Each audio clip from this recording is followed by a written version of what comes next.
यहीं से आरंभ होगा उनके अंत का अध्याय। यहीं लिखी जाएगी उनके संहार की कथा। आज उनका धर्म भी उन्हें नहीं बचा पाएगा। मेरे अस्त्र लो और कर दो लव कुश का अंत।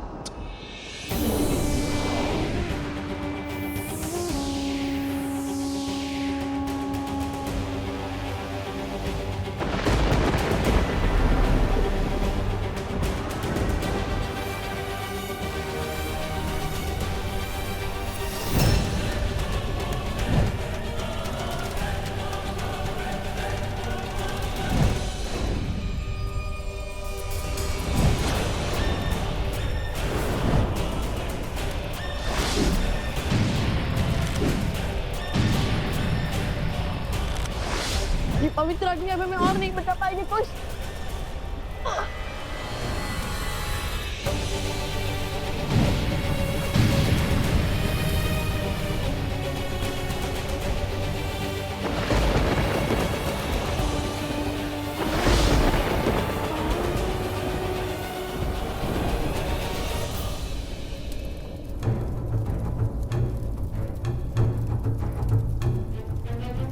भैया ये कैसी माया है? अभी तो निहत्ते थे। अकस्मात इनके हाथों में इतने अस्त्र कहां से आ गए? कोई तो है जो इन्हें नियंत्रित कर रहा है।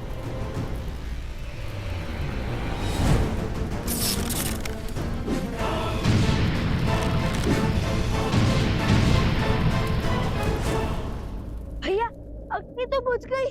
ये तो हमारी ओर ही आ रहे हैं।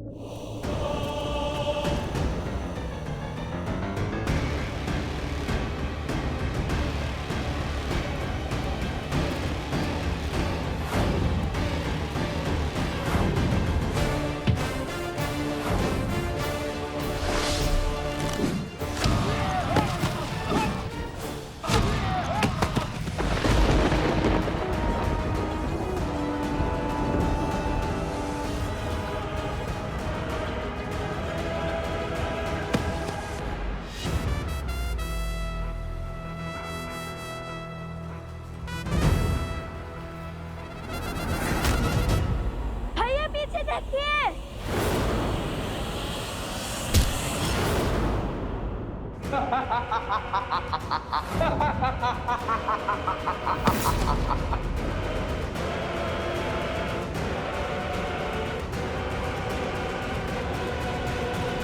भैया उनका अध्याय अभी समाप्त कर देता हूँ। नहीं कुश, ये असुर नहीं है। यदि ये असुर होता तो इसी क्षण इनका अंत हो जाता, किंतु केवल इनकी बुद्धि पर किसी असुरी शक्ति की माया हावी हुई है। ये अपने सुध खो बैठे हैं। कुश, हमें इन्हें इनकी सुध लौटानी होगी। यदि हमने इन्हें मारा तो बहुत से जीवन समाप्त हो जाएंगे। बिना किसी दोष के ये सब मृत्यु दंड के भागी बन जाएंगे। भैया तब तक तो ये हमें ही ना मार गिराए।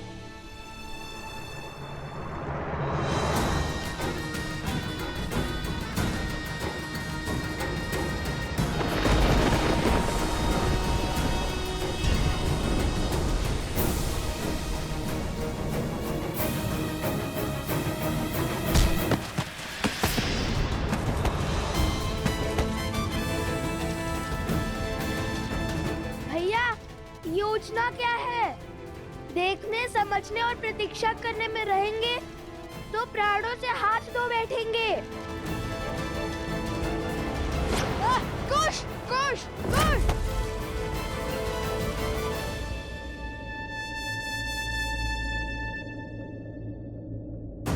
कुश, हमें इन्हें बाहर ले जाना होगा। नहीं नहीं, यदि उन्होंने गांव वालों पर प्रहार किया तो? शांत कुश।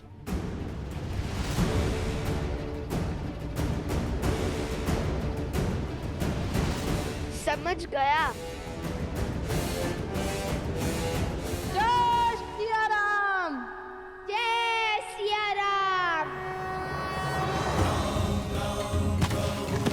जय श्री राम।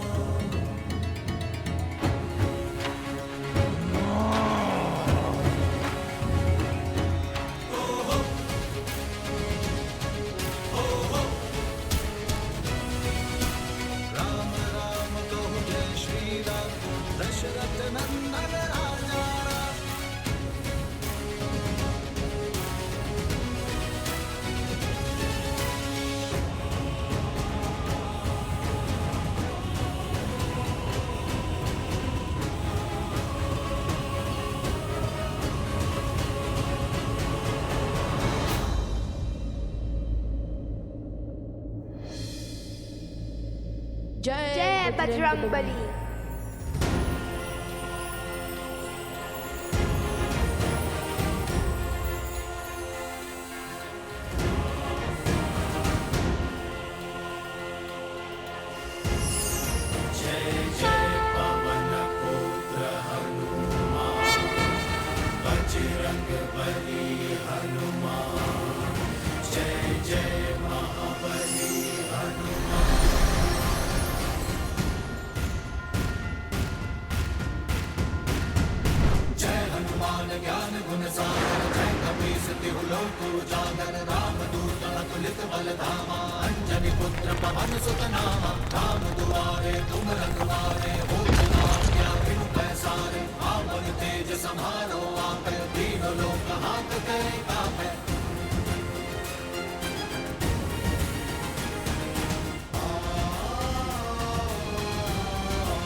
आप तो पीछे हट जाइए।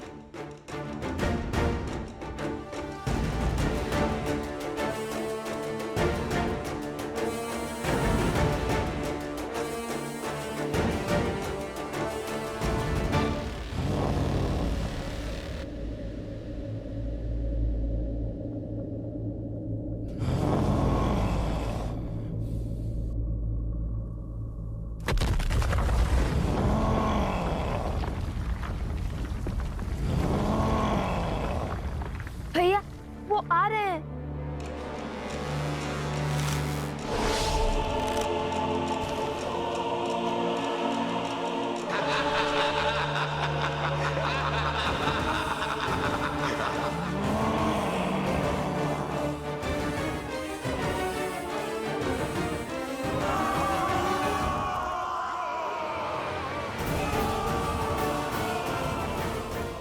जय सिया राम।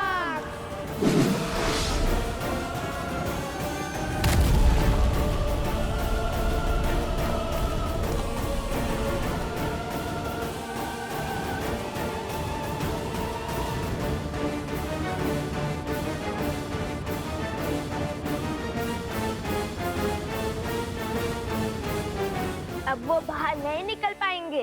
नहीं कुछ कार्य अभी शेष है, हमें इन्हें सुध में लाना होगा। कार्य का दूसरा पड़ाव याद है ना तुम्हें? अरे जिसके लिए इन्हें यहाँ लाए हैं वो कार्य। हाँ हाँ भैया वो स्मरण है।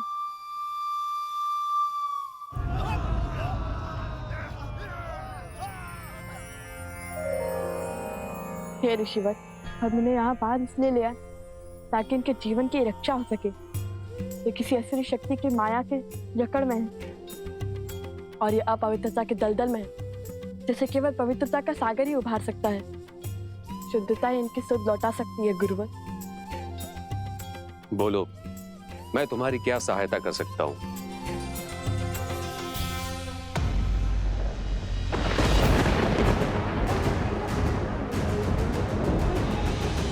ओम शुद्धिदाता गंगा माता नमो नमो। ओम अमृत रूपनी नमः।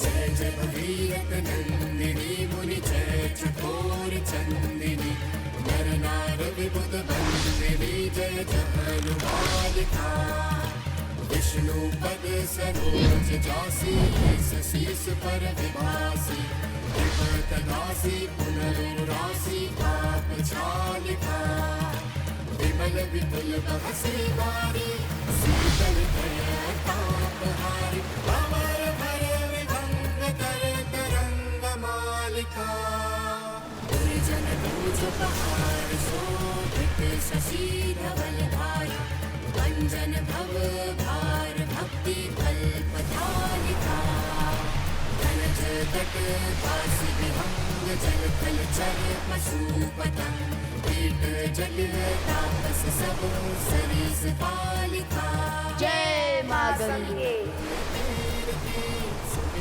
हे माता, इन्हें पवित्र कीजिए, इनकी अशुद्धता को दूर कीजिए। कालिका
बस बहुत हुआ। अब मैं करूंगा लव कुश से युद्ध। छुप छुप कर प्रहार का समय गया। अब जो होगा आंखों के सामने होगा।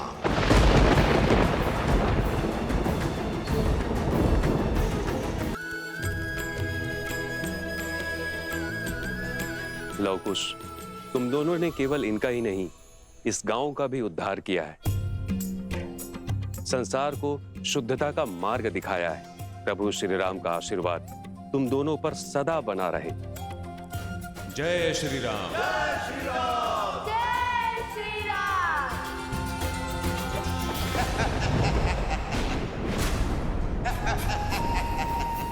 फिर हार गए। कुछ नहीं होगा तुमसे, किसी योग की नहीं हो तुम। रावण के कुल पर कलंक हो कलंक। तुम इतने निर्बल हो कि 2 बालकों से युद्ध नहीं कर पाए।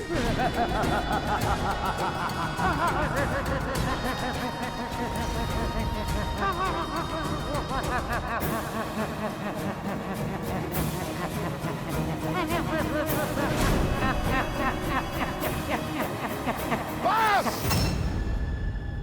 बस बहुत हुआ। चुप चुप कर प्रहार का समय गया। अब जो होगा आंखों के सामने होगा।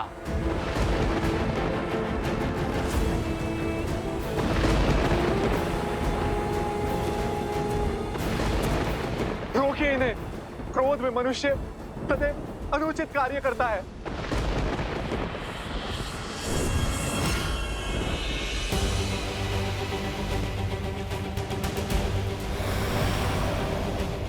रुक जाइए भैया, मेरी बात तो सुनिए।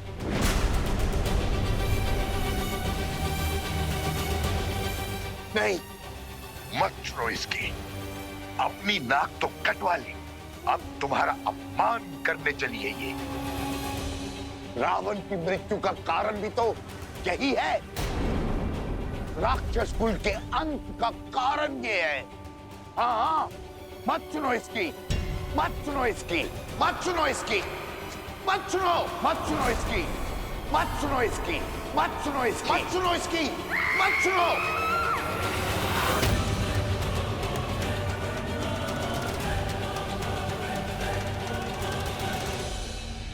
ये तो केवल शीश है भैया, आपके मार्गदर्शक है, आपका बल है, किंतु बुद्धि वो तो आपके भीतर है भैया।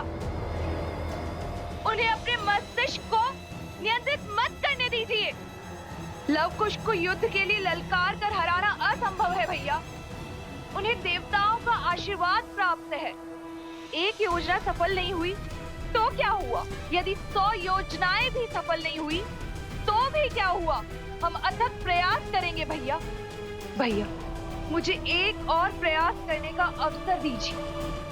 छल और कपट के बिना लव कुश को हराना संभव नहीं है भैया। विनती है मेरी भैया, रुक जाइए। मैं जब तक लौटकर वापस ना आऊं, आप गुफा से बाहर मत निकलिएगा।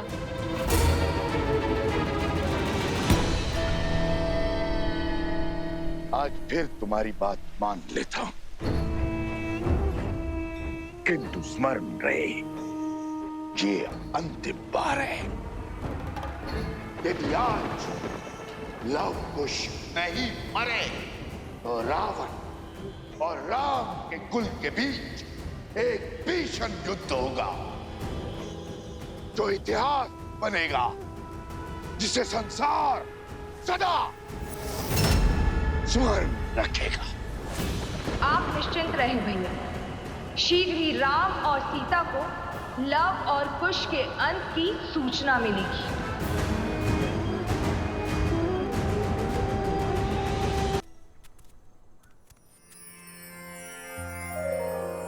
धन्यवाद ऋषि कुमारों। यदि आप लोग नहीं होते तो हमारी मृत्यु निश्चित थी। आप दोनों ने इस माता को सदा सदा के लिए अपना ऋणी बना दिया है। ये तो हमारा कर्तव्य था। अब आप सबके परिवार सुरक्षित है, आप इन्हें अपना सकते हैं। असंभव!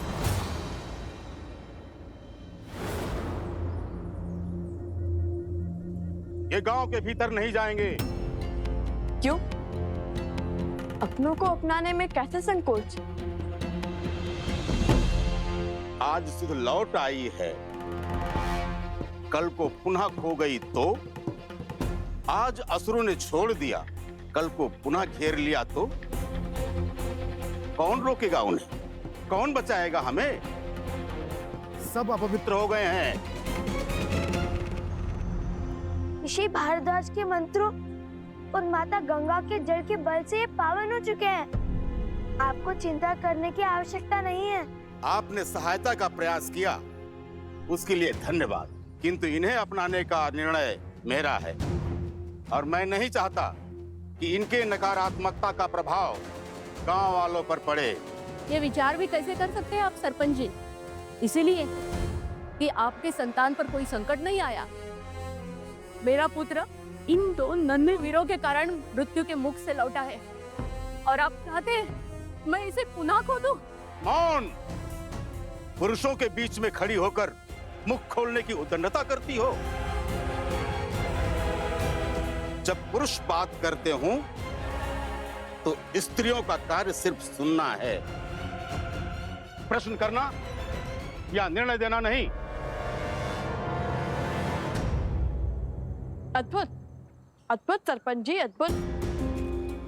कदाचित इन्हीं उच्च विचारों पर श्री राम अपनी राम राज्य की नींव स्थापित करना चाहते हैं। मैं तो वो क्या? यही है ना राम राज्य की कल्पना, स्त्रियों के स्वर को दबाना। किसी कारण से यदि स्त्री घर शीघ्र न लौटे तो उस पर प्रश्न उठाना, उसे कलंकित करना, उसका सम्मान और उसका जीवन दोनों हर लेना। महारानी सीता के साथ भी तो समाज ने यही किया था ना। एक वस्त्र की पत्नी वर्षा के कारण घर शीघ्र न लौटी तो लोक अपवाद को इतना बढ़ावा मिल गया, तो श्री राम को उसका पक्ष लेने के लिए अपनी पत्नी महारानी सीता का त्याग करना पड़ा।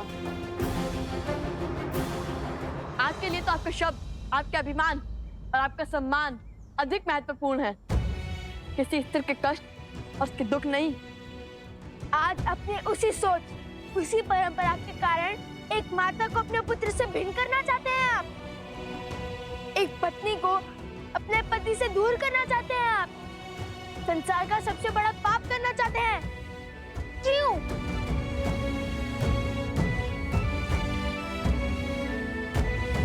आप सब मौन क्यों हैं? कैसे एक परिवार को टूटने का स्वांग देख सकते हैं आप? एक स्त्री के अधिकार और माता के भावों को कुचलने का खेल कैसे खेल सकते हैं आप? एक बात समझ ले आप सब और आपके सरपंच जी, जो स्त्री घर चला सकती है वो गांव भी चला सकती है और राज्य भी। राम राज्य की कल्पना तभी सार्थक होगी जब सबको सम्मान मिलेगा, सबको समान देखा जाएगा, स्त्री और पुरुषों को एक समान रखा जाएगा। बस, बहुत बोल लिया तुमने। अब मैं बोलूंगा। इस स्त्री ने गांव की मर्यादा को तोड़ा है। इसके कारण गांव के सरपंच को 2 बालकों के कटु वचन सुनने पड़े हैं। ये दंड की भागी है और इसे दंड मिलेगा। इसका ये दंड है, ये सूर्यास्त से पहले गांव छोड़कर चली जाए और इससे कोई बात नहीं करेगा। स्वामी,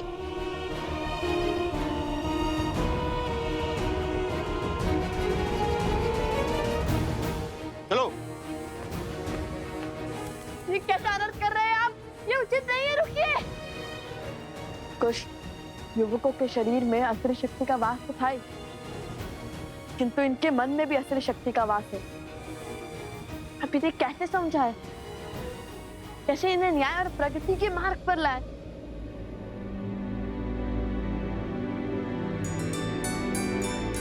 भैया,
सिखाया क्यों खलती जो प्रश्न उठाया, पुरुष का कैसा ये हट अभिमान, राम सिया राम सिया राम सिया राम।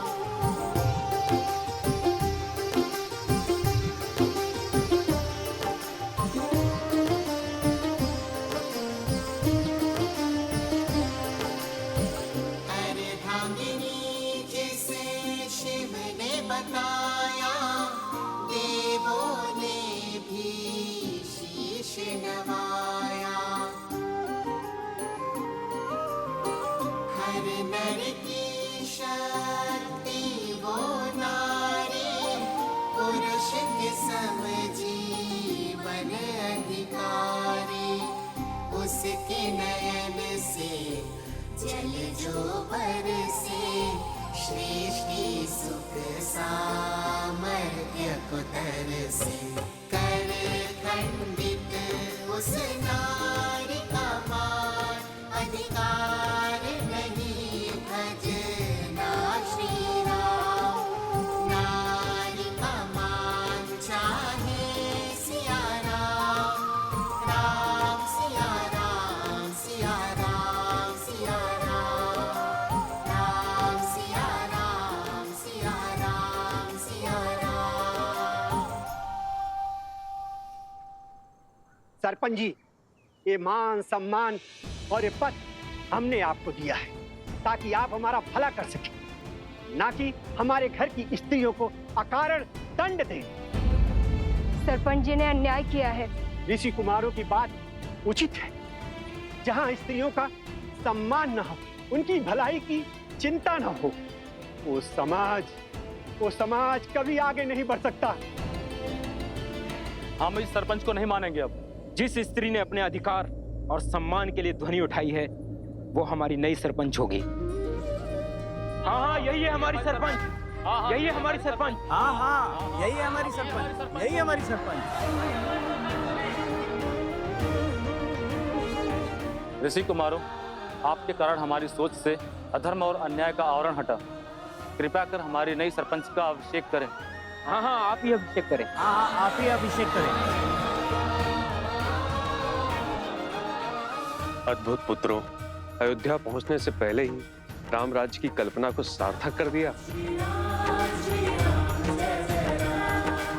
आयुष्मान भव। जय श्री राम। जय श्री राम।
लवकुश,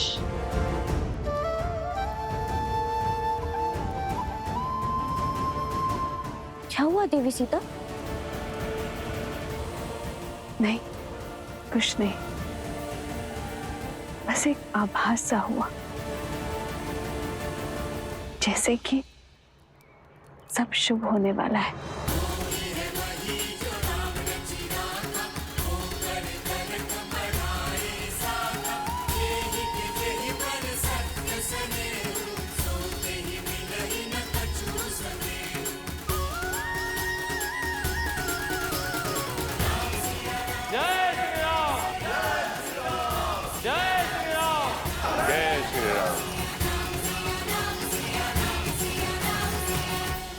कोई कर्म जो मन को प्रफुल्लित कर रहा है, मानो जैसे जैसे शीघ्र ही सब शुभ हो जाएगा। समाज में व्याप्त जिस बुराई के लिए मैं और श्री राम अलग हुए थे, वो युद्ध अब गति पकड़ चुका है।